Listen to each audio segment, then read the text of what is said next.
सुन्दा मिस बस्नु न ठ्याक्कै अगाडि छेक्दो रहेछ अगाडिको चाहिँ बस्दै हुन्छ है बस्दैन ठ्याक्कै छले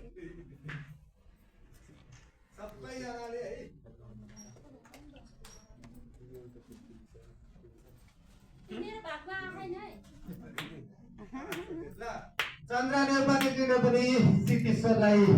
दोस्रो लडाइँको रूपमा जोरदार ताली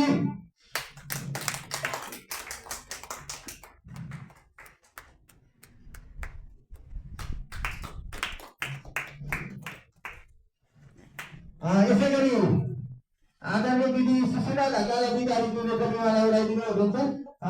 ताली अलिक पुगेर 10औं सुनिश्चित भोजमन्त्री चरणले पनि उहाँलाई सम्मान गर्दै हुनुहुन्छ सुशीला दिदीले पनि सम्मान गर्दै हुनुहुन्छ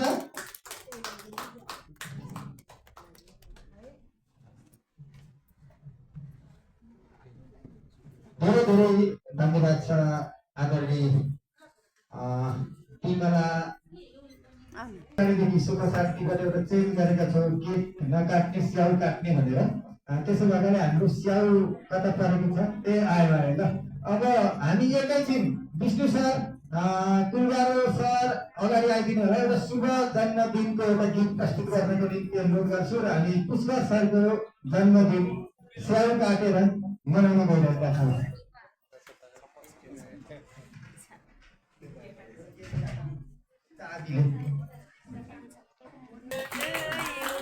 Happy birthday to you. Happy birthday to you. Birthday masih au.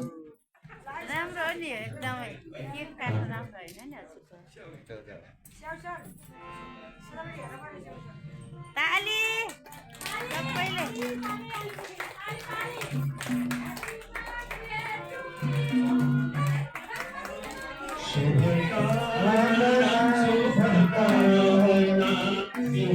जन्मदिनको शुभकामना शुभकामना शुभकामना तिम्रो जन्मदिनको शुभकामना माताजीले आशिष सधैँ लागिरहोस् माताजीको आशिष सधैँ लागिरहोस् सधैँ मलाई चिताइको पुगिरहोस् आमाजीको आशिष सधैँ लागिरहोस् सधैँ मैले चिताएको पुगिरहोस् शुभकामना शुभकामना Shri माताजीको आशीर्वादलाई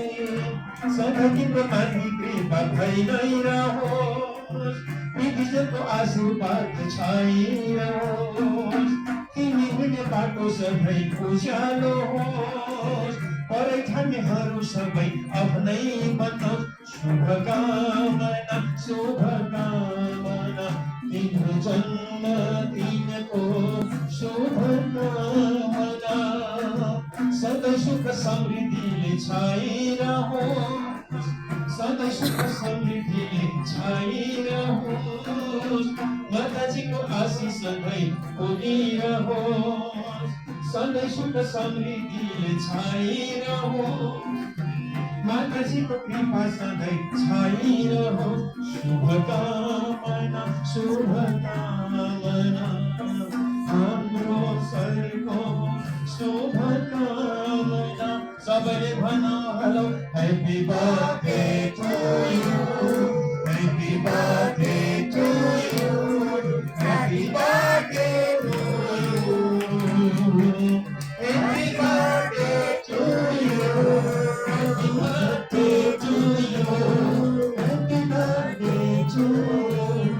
happy birthday to you धन्यवाद छ विष्णु सरलाई र जन्मदिनको हामी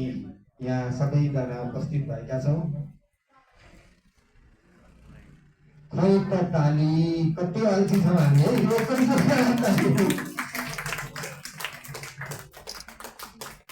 म सुशीला ढकाल अधिकारीज्यूलाई गुरु केसीज्यूलाई यो नगद सहितको पुरस्कार भएको गुरुकेशीज्यूलाई अगाडि निम्ताउन चाहन्छु। गुरुकेशीज्यू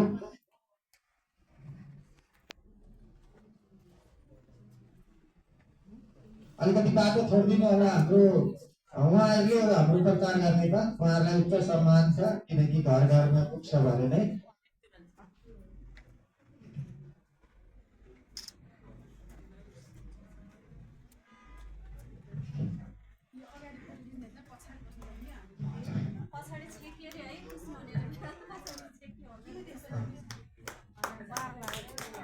एकचोटि जोरदार ताली पुरस्कार अन्तर्गत निशालाई हार्दिक बधाई र शुभकामना छ।